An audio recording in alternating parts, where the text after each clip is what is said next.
Placer teneros a los tres. Bueno, en un momento yo creo que, en el que la tensión es máxima, parece que cada vez hay menos caretas, ¿no? Parece cada vez más evidente la posición de Europa, la posición también incluso de Estados Unidos, de la OTAN. Ya se habla abiertamente de que Ucrania pueda utilizar armas occidentales para atacar territorio ruso, y no solo eso, ya se empieza a hablar también del envío de tropas. Juan Antonio, quiero preguntarte por esto último, el paso que está dando el presidente francés Emmanuel Macron y que parece, todo apunta que se va a hacer oficial en los próximos días. ¿Cómo paramos ya esta escalada? Porque parece inevitable. Pues una vez más, yo sigo diciendo que parece una cantinflada, porque de momento siguen siendo palabras nada más. Ahora el argumento de Macron es que vamos a intentar hacer una coalición de países europeos para mandar a los instructores militares. Es que, de verdad, es una cantinflada. Vamos a ver, primero, desde el comienzo de la operación militar rusa en Ucrania, siempre las armas han llegado antes de que se anunciaran. Siempre los instructores han estado allí. Es más, ahora mismo, por ejemplo, Suecia, que quiere entregar 2 aviones espías a Ucrania, ¿quién los va a manejar esos aviones? Los van a manejar suecos. Es que esto vino ocurriendo desde el día 1. Es decir, que no nos tomen el pelo. Venga, hagan la coalición, manden los instructores militares. Es decir, venga, es decir, lo llevo repitiendo desde hace semanas y siguen baneando la perdiz y siguen con el bla bla bla y siguen con sus fanfarronadas, es decir, pero a efectos prácticos nada distinto de lo que ya venía ocurriendo desde febrero de 2022. Se ha ido mandando cada vez más armamento más ofensivo, más letal, lo están intentando con todo. ¿Qué queda por llegar? ¿Los famosos F-16? Venga, pues ya están tardando. Es que, de verdad, es decir, yo creo que esto es todo un gran juego que tiene un objetivo oculto, más allá de todo el teatro, ¿no?, en el que nos tienen metidos. Vamos a ver. Voy a intentar ser muy breve. Por ejemplo, ¿es que no se han utilizado los misiles Vampir checos ya contra territorio ruso? ¿Es que no se han utilizado los misiles franceses Kalp contra territorio ruso? Belgorod, por ejemplo. ¿Es que no se han utilizado drones europeos? Por ejemplo, hay un modelo portugués, o incluso aquellos turcos, que Turquía también es país de la OTAN. ¿No se han utilizado contra territorio ruso? ¿No se han atacado refinerías en el interior? ¿Vale? Aunque el daño sea pequeño, ¿no se ha hecho ya? Es decir, no, hombre, no, esto, es decir, ellos, está claro lo que intentan, y yo creo que hablaremos después de ello, pero esto no cambia nada. Mira, se habla, por ejemplo, del ataque a Crimea, que también lo comentaremos ahora, con misiles ATCMS. Si ya vino ocurriendo hace semanas, no es el primero. Es decir, por cierto, el puente de Kerch sigue intacto, no ha pasado absolutamente nada, y además es una vía que ahora solamente se utiliza en un 15% para el tema del transporte militar, porque el otro 85% ya va vía terrestre a través de Donbass, de Donetsk y Zaporozhia, hasta Crimea. Es decir, que tampoco ya es necesario, se está acabando además una vía férrea. Yo, sinceramente, es que quiero verlo. Es que ya llevan tantas semanas repitiéndolo que empieza a resultar una cuchufleta, empieza a resultar poco creíble. Primero, porque ¿qué van a mandar? ¿Instructores? Pues si ya los han mandado. Mira, os voy a decir una cosa que no se ha hablado casi nada, porque se habla mucho del ataque a Crimea. Mira, antes de ayer hubo un ataque ruso al polígono de Yaborov, cerca del Lvov, en el oeste de Ucrania. El polígono ese tenía un centro de coordinación de la OTAN con Polonia, y allí residían de pilotos F-16 ya entrenados que están en un simulador, que siguen entrenando en ese polígono, y había unos búnkers en los que había entre 380 y 410 extranjeros. Me imagino que habrá mercenarios, habrá instructores, etcétera, etcétera. Bueno, vale. El ataque resultó con la muerte de 179 extranjeros y 201 heridos graves que fueron trasladados a Polonia y Alemania. Se ha hablado poco de esto, ¿verdad? Pues es muy grave. Es muy grave. De los ucranianos muertos no hay cifras. Entre los muertos había polacos, franceses y norteamericanos. Había también instructores de Países Bajos, España y Chequia, pero no estaban en el polígono, sino en unas instalaciones cercanas al mismo, con lo cual, en principio, no han sido afectados. Residían en una zona adyacente. Es decir, de esto se habla poco, pero esto es lo que va a haber. En el momento que sigan entrando instructores, que sigan entrando militares occidentales y de la OTAN y demás, que piensan que no van a ser objetivos, ya han sido objetivos. Ya han sido objetivos. No es la primera vez. En esa zona ya cayeron otra vez, en otro bombardeo, más de 200 mercenarios extranjeros. Ahora lo que pasa es que, claro, ya, es decir, si hay instructores, si hay oficiales de enlace, si hay expertos en algún tema, como los que pueden estar formando a pilotos ucranianos, pues la cosa, bueno, pues es más grave en el sentido de que los países afectados tendrán que calibrar si es esto lo que están buscando. Pero el resultado es ese. Repito la cifra, 179 muertos y 201 heridos graves que han sido trasladados a Alemania, a hospitales en Alemania y Polonia. Bueno, pues así están las cosas en estos momentos, pendientes pues básicamente de que se haga oficial, ¿no? Parece que ya lo único que falta es pues que Macron diga, sí, también estamos enviando instructores militares, aunque es cierto que en las redes sociales, seguro que muchos de los espectadores lo han visto, pues hay todo tipo de soldados. Por ejemplo, yo vi uno hace poco con una bandera francesa, o sea que parece cada vez más evidente. Fernando, quiero preguntarte por esto, por el paso definitivo que va a dar Francia. Por cierto, la semana que viene se va a reunir con Zelensky, también con Joe Biden, pendientes de la cumbre de la OTAN también en julio. Parece cada vez más evidente que vamos hacia una escalada y sobre todo que se empieza a reconocer, ¿no? Parece que ya lo único que falta es que nos digan, oye, que nos vamos a la guerra con Rusia y ya está, ¿no? Parece lo más normal. Cuanto antes nos lo digan, mejor, yo creo. Lo van a hacer, pero tú fíjate qué reunión más divertida va a haber ese día. Macron se va a reunir con un presidente de mente senil y con un señor que es un ciudadano cualquiera de Ucrania, porque ya no es presidente, es decir, porque es expresidente. Va a ser una cosa de lo más circense, porque como todos sabéis, el mandato expiró y según la Constitución, el mandato de Zelensky expiró y según la Constitución, da igual lo que pase, como se atacan los marcianos, inmediatamente de que el mandato expira, aunque no haya habido, o por no haber habido justamente elecciones, pasa la presidencia de Ucrania en funciones hasta que se puedan hacer elecciones, pasa al presidente de la Rada Suprema, al presidente del Parlamento, con lo cual Zelensky ahora mismo no es nadie, para empezar. O sea que, ¿quién va a firmar algo con Zelensky? Con un señor que no es nadie y que luego te pueden echar en cara futuros presidentes o futuros jefes de Estado de Ucrania. No, pues es que esto lo firmó un señor normal y corriente que ya no era nada, ¿no? Fíjate qué circo. Luego vamos a lo del incremento. Claro, ¿os acordáis que al principio decían, al inicio, en 2022, no, si solo vamos a mandar armas, ¿qué armas? Ni siquiera eso. Objetos defensivos, cascos y chalecos antibalas. Y mira dónde estamos. Siempre el mismo proceso. Primero decimos que no, luego decimos que lo vamos a pensar, luego tal vez, y luego bueno, tal, y al final que sí. Y así pasó con los cañones, con la artillería, con los tanques, con todo.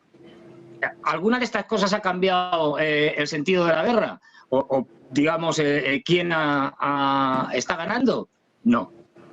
Las armas milagrosas, pues no sé, como que no suelen ser muy habituales. Otra cuestión, pero si Ucrania iba ganando, se está ganando, ¿para qué van a hacer todo esto los europeos? ¿Qué es lo que nos contaban? ¿Que estaba ganando? Pues no está ganando, lo siento. Está perdiendo y bien que está perdiendo. Y está perdiendo fundamentalmente, no solo, por algo que no le pueden dar la Unión Europea ni los norteamericanos, ni los 61.000 millones, ni nada por el estilo. Está quebrando por un problema demográfico, porque no tienen, pues se suele decir mano de obra, no tienen soldados, ya no tienen de dónde rascar. Y ese es un problema insoluble, es decir, no se puede resolver. De aquí que ahora vengan y nos cuenten lo de los misiles. Todo el mundo sabe, todos en la OTAN, en todos los países lo saben, Estados Unidos, los europeos, que esta guerra está perdida, pero perdida completamente y además perdida a lo grande, es decir, va a ser una rendición incondicional. Porque en el momento que te quedas sin ejército, se acabó. Ya solo hay una parte, no dos. ¿Qué pasa? Que esto se ha convertido en una crisis existencial para la OTAN, porque desde el principio nunca fue una guerra entre Rusia y Ucrania, Ucrania y Rusia, fue una guerra de la OTAN contra Rusia en Ucrania. Y que la derrota de Ucrania es la derrota de la OTAN y su posible, más que posible, disolución. Ya lo ha dicho, ante este tipo de disparates, ya lo ha dicho Viktor Orbán, el primer ministro de Hungría, que él no está dispuesto a participar en una hipotética intervención militar oficial de la OTAN, y que se están replanteando la relación que tienen con la OTAN. Porque, bueno, es de los pocos que tienen un poco de cerebro, ¿no? Fíjate cómo cambian las cosas. ¿Qué pasa? Que como el fin de la OTAN es fundamental y sería un desastre desde el punto de vista occidental, pues sería el fin o un elemento clave en la caída de Occidente, en la caída absoluta de Occidente, porque ya no tendría ni credibilidad militar ninguna, cero, pues están todos muy aterrados. Y por eso están haciendo circos. Bueno, el circo de Ginebra, eso va a ser, ya ves tú, no va a ir ni Biden. Están haciendo este circo. Pero, ¿qué es lo que pasa? Que como están muertos de miedo y ya no saben qué hacer, especialmente los europeos, más que los norteamericanos, cuyos objetivos son de otro tipo y cuyo prioridad es China, y 2025 se van a dedicar, después de las elecciones presidenciales en Estados Unidos, se van a dedicar a China fundamentalmente. Ellos han amortizado todo lo que podían amortizar y han sacado unos réditos estupendos hundiendo Europa, fundamentalmente, y ya digo, no tienen especialmente interés más allá de las elecciones norteamericanas. Eso los demócratas, ni te cuento Trump. ¿Qué es lo que estamos viendo? Que como no hay manera de derrotar a Rusia, pues se está intentando de todo, incluidos actos terroristas como el que fue en el teatro en Moscú. Y, bueno, el puente de Kerch sería, como bien ha contado Juan Antonio, irrelevante, porque ya la mayor parte del tránsito que se hace por la región se hace a través de carreteras y hay una vía de tren en construcción, con lo cual esto ya, bueno, sea simbólico, pero poco más. Ya digo, ahora están con la penúltima de las opciones para intentar provocar, porque todo esto se trata de intentar provocar a Rusia para que, haciendo una barbaridad, responda y caiga en la trampa con una respuesta contundente. Y entonces pueda justificarse otro tipo de acciones. Bueno, pues ahora venga, misiles más allá y tal. Incluso hay algunos de más de 1000 kilómetros de alcance, lo estaba viendo antes, que ya están ahí, ¿eh? No, lo que pasa es que, bueno, no se utilizan a esa distancia. Pero bien, supongamos que hacen esto y no da resultado. Quiere decir que los rusos van a seguir a lo suyo, machacando día a día al ejército ucraniano hasta su disolución. Pues ya claro, no solo nos queda una cosa, para que Ucrania no pierda, y por goleada, meter tropas de la OTAN.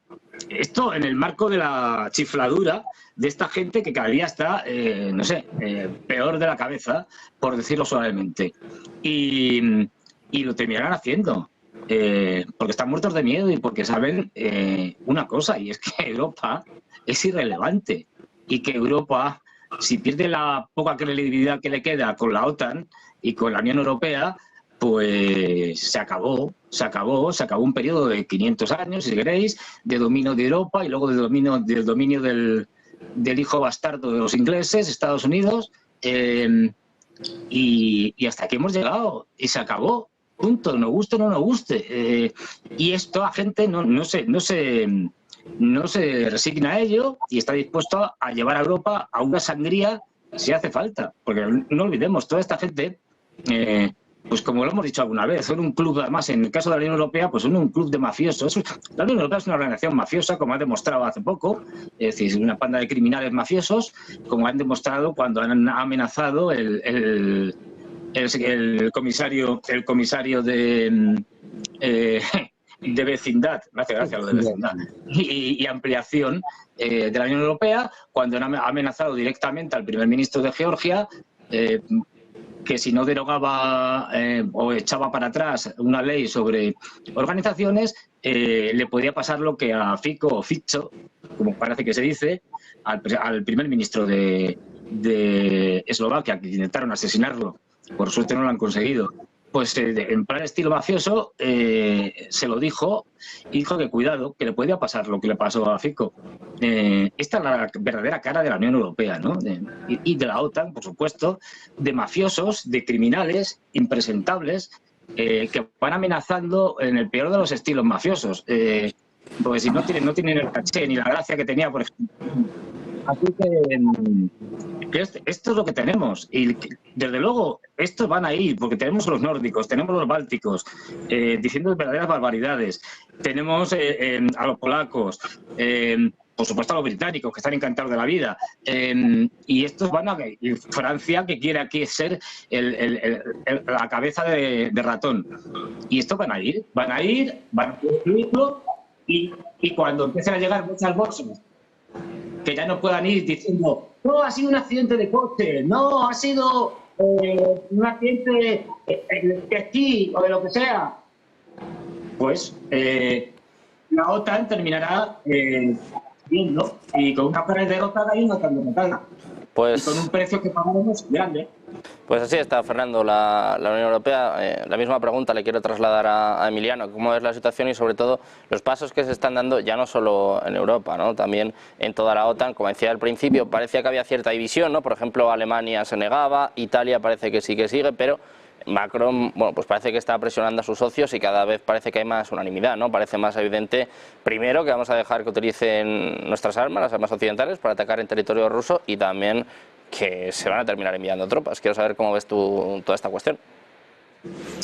Pues partiendo de la premisa de Juan Antonio, que ya están allí desde hace mucho tiempo, esto simplemente yo lo veo más como una cierta estratégica, es una ración de estrategia por parte de Macron intentando liderar, ya que han perdido bastante fuelle el eje franco-alemán desde el punto de vista de motora de la integración europea, en un intento de convencer a una serie de Estados miembros de la Unión Europea de la necesidad de que la Unión Europea avance en un proceso de integración también en el ámbito de la seguridad para garantizar la autonomía estratégica en términos económicos y militares. Entonces, no es lo mismo que haya instructores franceses y que puedan fallecer en un bombardeo así, porque entonces solamente le tocaría responder a Francia, que haya todo un colectivo bajo el mismo paraguas tratando de que una gran parte de los países de la Unión Europea, con algunas excepciones importantes, puedan mandar a esos instructores militares y que vayan bajo el paraguas de la Unión Europea, porque entonces ya no solamente sería una eventual agresión a los países individualmente, sino también contra la Unión Europea como cierta entidad.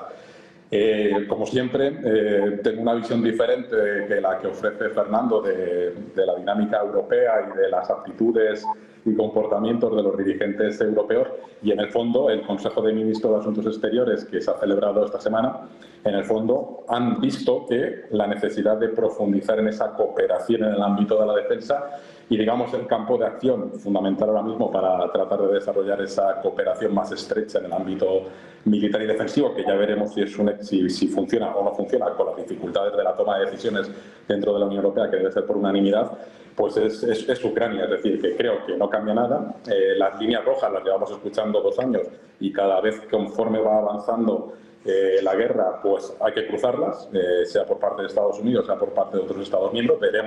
Yo creo que veremos a Alemania finalmente cruzar el límite de la entrega de los Taurus y de llevar allí a militares alemanes específicamente para que los entrenen en el uso de esos Taurus. Y como ya vienen diciendo, incluso el propio el secretario de Estado ayer, creo recordar, dijo que el tema de que puedan utilizar misiles en territorio ruso para objetivos estratégicos militares, pues dice que eso es flexible. Entonces entiendo que la reunión que va a haber en julio, o antes incluso de julio, de la OTAN, pues se producirá ya, bueno, pueden ustedes utilizar no solamente los F-16 y no solamente sobrevolando, protegiendo el territorio ucranio, sino también incluso un poco más en la zona fronteriza contra bases militares u ubicaciones militares rusas sobre las que las utilizan para atacar territorio ucranio. Y bueno, nos quedará ver simplemente los uniformes, porque como ha dicho Juan Antonio, pues ya los llaman mercenarios, pero puede ser cualquier otra denominación y simplemente es con el uniforme de los países europeos.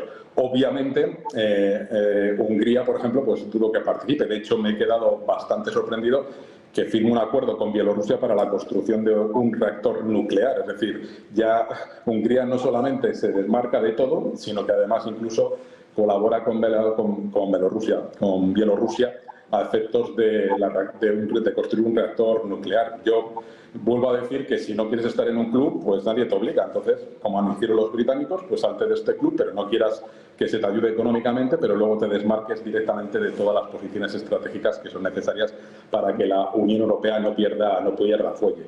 Y luego ya veremos si la estrategia de Macron, que también evidentemente también está mirando las elecciones del 6 al 9 de junio al Parlamento Europeo, pero especialmente es que yo creo que quiere retomar esa grandeza francesa de ser el líder europeo frente a Rusia, el oso ruso, y tratar de ser él el que mueva un poco a ciertos países más, digamos, más reacios a tener una participación más activa.